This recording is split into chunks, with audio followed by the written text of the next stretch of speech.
So hello everyone, आप सब लोग कैसे हो। आज मेरी लाइफ का बहुत बड़ा दिन है। मैं जाने वाला हूँ इंडिया के बाहर, आउट ऑफ इंडिया।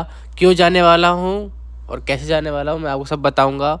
ओ मेरे भाई उठ जा, सुबह हो गई है। उठ उठ उठ उठ उठ।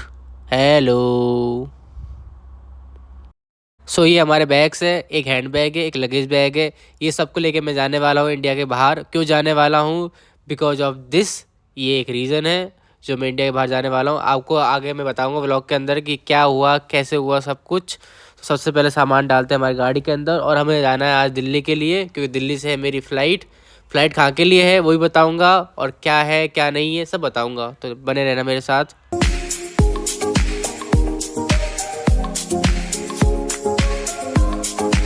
सो we were ready to go. हम निकल चुके हैं जयपुर से दिल्ली के लिए। जो दिल्ली हमें पहुंचना है 10 बजे, क्योंकि हमारी 2 बजे फ़्लाइट है, तो 10 बजे बोर्डिंग होगी हमारी। और जो जयपुर से दिल्ली का रास्ता है वो अराउंड 4 आवर का है, तो ऐसे कोई दिक्कत नहीं है। अभी सुबह 4 बजे है, तो हम निकल चुके हैं और 10 बजे तक हम पहुंच जाएंगे आराम से, कोई दिक्कत की बात है नहीं। सो अब आते हैं मेन टॉपिक के ऊपर कि मैं इंडिया के बाहर कहाँ जा रहा हूँ और क्यों जा रहा हूँ। तो बेसिकली मैं इंडिया के बाहर जा रहा हूँ कंट्री जिसका नाम है किर्गिस्तान, जो उसकी कैपिटल है बिशकेक, उस जगह। क्योंकि वहाँ मेरे को करना है अपना MBBS का course for 5 years. So India को छोड़ के जाना लाइक बहुत टफ डिसीजन था। लाइक फैमिली को छोड़ के जाना, फ्रेंड्स को छोड़ के जाना, यानी सब कुछ छोड़ के दूसरी कंट्री में शिफ्ट होके अपनी पढ़ाई पे फोकस करना। सो ये सब कुछ मेरे लिए बहुत टफ था, क्योंकि मैं आज तक फैमिली से कभी दूर गया नहीं हूँ। आई डोंट नो इस सबके ऊपर मैं कैसे रिएक्ट करूँ, क्योंकि सब कुछ इमीडिएटली हुआ है। ऐसा पता भी नहीं चला कि कब इतने साल गुजर गए, कब बड़ा हो गया, अब कब मैं पढ़ाई की तैयारी करने लग गया और कब मेरे सिलेक्शन हो गया MBBS के लिए। सो डॉक्टर बनना है तो कुछ सेक्रीफाइसेस करने पड़ेंगे। तो ये सबसे बड़ा सेक्रीफाइस है कि अपने देश को छोड़ के जाना दूसरे देश के अंदर। स्टिल ये सब इतना आसान रहता नहीं है, क्योंकि मेरे से पहले ही बहुत लोग गए हैं, मेरे बाद भी बहुत लोग जाएंगे। पर मैं जा रहा हूँ क्योंकि मुझे सर्वाइव करना है, वहाँ मुझे रहना है, मुझे अपनी डिग्री चाहिए। तो स्टिल आपको बताऊँगा कैसा सब होगा, कैसे मैं वहाँ रहूँगा, उधर के व्लॉग डाला करूँगा मैं। पर आते हैं व्लॉग के अंदर। तो हम चढ़ चुके हैं दिल्ली टू मुंबई एक्सप्रेस के ऊपर, क्योंकि ये हमें पहुंचा देगी 3 घंटे के अराउंड में दिल्ली।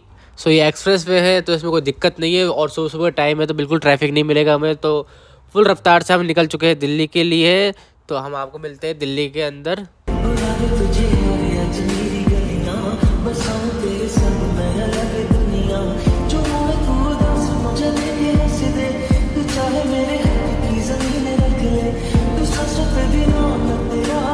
सो अब हो चुकी है सुबह, सुबह के बज गए हैं 8, और हम दिल्ली के आउटर एरियाज़ यानी गुड़गांव के अंदर आ चुके हैं। थोड़ी देर में दिल्ली भी आने वाली है।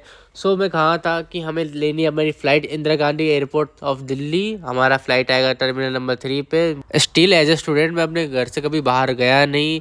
मैंने अपनी मेडिकल तैयारी में अपने घर पे ही करी थी पूरी। सो इन द एंड जाके मेरे को मेरा फल मिला और मैं जा रहा हूँ आउट ऑफ इंडिया, अब अपने घर से दूर। मैंने अपना लगेज ले लिया है, अपने बड़े लगेज मैंने रख लिया है 30 किलो के समथिंग, और मेरे हैंड बैग में 7 किलो के आसपास है। और हम जा रहे हैं सीधा एयरपोर्ट की तरफ। और दिल्ली आके हमें लग गई थोड़ी सी भूख, तो हम आ चुके हैं छोले कुलचे खाने, क्योंकि दिल्ली के छोले कुलचे बहुत फेमस बताए। और अभी 9 बजी थी, अभी तो 10 बजे का टाइम दे रखा था। तो जब तक हमने छोले कुलचे खाए फिर हम निकल चुके थे एयरपोर्ट के लिए। सो ऐसी एक फ़्लाइट में मैं बैठ के इंडिया को बाय बाय करूँ थोड़ी देर बाद। तो हम आ चुके हैं दिल्ली के एरो सिटी के अंदर। इसके अंदर है इंदिरा गांधी एयरपोर्ट, बहुत बड़ा एयरपोर्ट है। इधर इंटरनेशनल नेशनल सारी फ़्लाइट लगती है।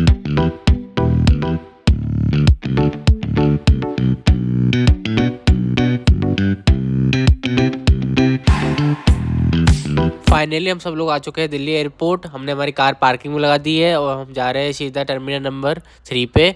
वहाँ जाके हम और फैमिली से भी मिलेंगे, उनके बच्चे भी साथ जा रहे हैं मेरे, लाइक अराउंड 4-5 बच्चे और हैं। सो हमारी एंट्री है गेट नंबर 7 से टर्मिनल नंबर 3 के ऊपर। सो हम सीधा वहीं जा रहे हैं डायरेक्टली। ये है इंदिरा गांधी एयरपोर्ट, बहुत बड़ा एयरपोर्ट है।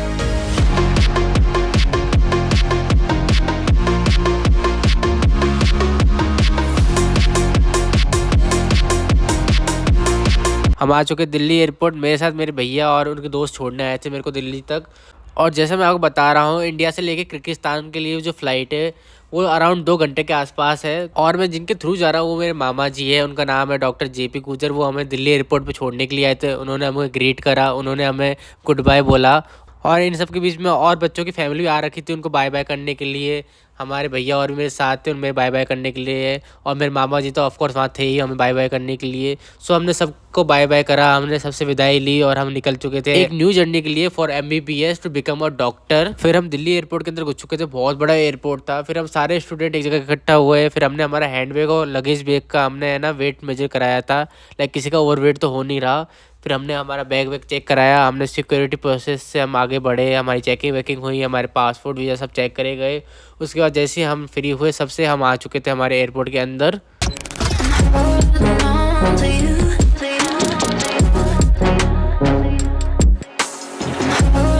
एयरपोर्ट के अंदर एंट्री करने के बाद हमारे सर जो साथ में थे उन्होंने हमारी फ़्लाइट देखी कि कहाँ से फ़्लाइट आएगी, कौन से टर्मिनल से हमें बैठना है फ्रॉम इंडिया टू किर्गिस्तान। फिर हम उस टर्मिनल पे गए सारे बच्चे एक साथ, और अभी फ़्लाइट को उड़ने में थोड़ा टाइम था तो सारे बच्चे एक जगह बैठ गए, थोड़ा वेट करा। ये हमारी फ़्लाइट है जो हमें इंडिया से किर्गिस्तान ले जाएगी। फिर जैसे टाइम हुआ हम सारे बच्चे फ़्लाइट के लिए निकल चुके थे।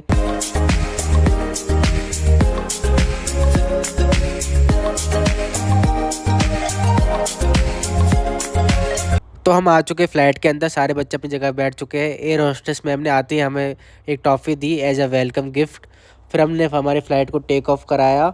हमने नहीं कराया, बेसिकली पायलट लोगों ने कराया टेक ऑफ। तो हम आ चुके आसमान की ऊंचाइयों पे, बहुत लाइक डरावना था। लाइक फर्स्ट टेक ऑफ बहुत, मतलब पहली बार मैं फ़्लाइट में बैठा हूँ तो मुझे इतना एक्सपीरियंस था नहीं, तो बहुत लाइक अलग सा लगा। फिर हमें खाना मिला। सो इन्होंने हमें दिया है एक पानी की बोतल, एक गुलाब जामुन, थोड़े से कॉर्न, एक ब्रेड का पैकेट, एक अचार, एक बटर का वो, और छोटे डब्बे में हमें दिया है एक रोटी, चावल, पनीर की सब्ज़ी और मिक्स वेज। सो ये हमारा खाना था 2 घंटे की फ़्लाइट के लिए। फिर हमने खाना वाना खाया, बहुत अच्छा खाना था। थोड़ी देर में सो गया। थोड़ी देर सोने के बाद मैंने नीचे कितना प्यारा नज़ारा देखो, आप देख ही सकते हो। लाइक पूरा माउंटेन रेंज था नीचे और स्नो हो रखी थी। सो नेचर बहुत ब्यूटीफुल था, सीनरी बहुत प्यारी थी, लाइक सेटिस्फेक्शन मिल चुका था। फाइनली जिस गाड़ी का इंतजार था हम आ चुके हैं किर्गिस्तान के अंदर। किर्गिस्तान के अंदर आते ही हमने देखा इनका सबसे बड़ा एयरपोर्ट, इनका नाम था मानस इंटरनेशनल एयरपोर्ट। फिर सारे बच्चे प्लेन से उतरे, इस साइड में बस लगी हुई थी हमें एयरपोर्ट के बाहर ले जाने के लिए, यानी एयरपोर्ट में जो चेकिंग एरिया होता है वहाँ ले जाने के लिए हम बस में बैठे और हम आ चुके थे हमारे चेकिंग एरिया की तरफ। फिर आ चुके थे हम लगेज एरिया की तरफ। फिर हमने हमारा लगेज लिया, मैंने थोड़ा वेट करा लगेज आने का। फिर जैसे मेरा लगेज आया हम सारे बच्चे इकट्ठा हो चुके थे। फिर सारे बच्चे हम आ गए थे एयरपोर्ट के बाहर from the exit of the airport.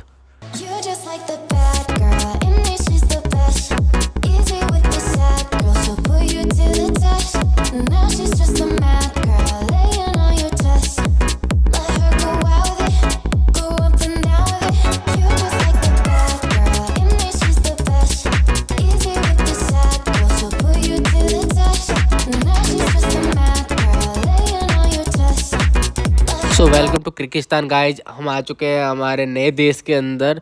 हमें लेने के लिए एक बस भेजी गई, हम बस में बैठ के सारे बच्चे, ये बस हमें ले जाएगी हमारे हॉस्टल की तरफ जो एयरपोर्ट से 25 से 30 किलोमीटर के आसपास है। जो हमारे साथ सर आए थे वो दूसरी गाड़ी में बैठ के आगे निकल चुके थे। हम सारे बच्चे एक एक करके बस में चढ़े, फिर हम भी उनके पीछे निकल चुके थे हॉस्टल के लिए। सो हम सब लोग आ चुके किर्गिस्तान के अंदर। यहाँ के लोग अलग थे, क्लाइमेट अलग था, लाइक सब कुछ अलग था इंडिया से। लाइक सब अपने फैमिली को छोड़ के आए, सब लोग इमोशनली थोड़ा सा सैड है, फिर भी कुछ बनने के लिए यहाँ पर आए, MBBS करने के लिए, डॉक्टर बनने के लिए, तो वो एक उम्मीद है। सो अब मेरे 5 साल यहीं कटने वाले हैं, तो आगे जो भी व्लॉग आएगा वो यहाँ के ही आएंगे, तो आप देखते रहना, बने रहना चैनल के साथ। और नेक्स्ट वीडियो में अपना कॉलेज भी दिखाऊंगा, हॉस्टल दिखाऊंगा, मेरी डेली लाइफ भी दिखाऊंगा।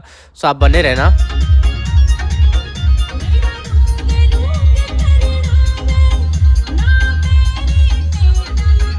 तो फाइनली 2 घंटे के ट्रैवल के बाद हम आ चुके हैं हमारे हॉस्टल। अब यही मेरे 5 साल गुजरने वाले हैं। हम लोग बहुत थक चुके थे, लाइक मैं तो सुबह का ट्रैवल कर रहा हूँ। तो नेक्स्ट व्लॉग जल्दी आने वाला है। Till then bye bye guys. और जो भी इस चैनल को सब्सक्राइब नहीं करा उस चैनल को सब्सक्राइब कर लेना, ऐसे ही व्लॉग आते रहेंगे। Bye bye.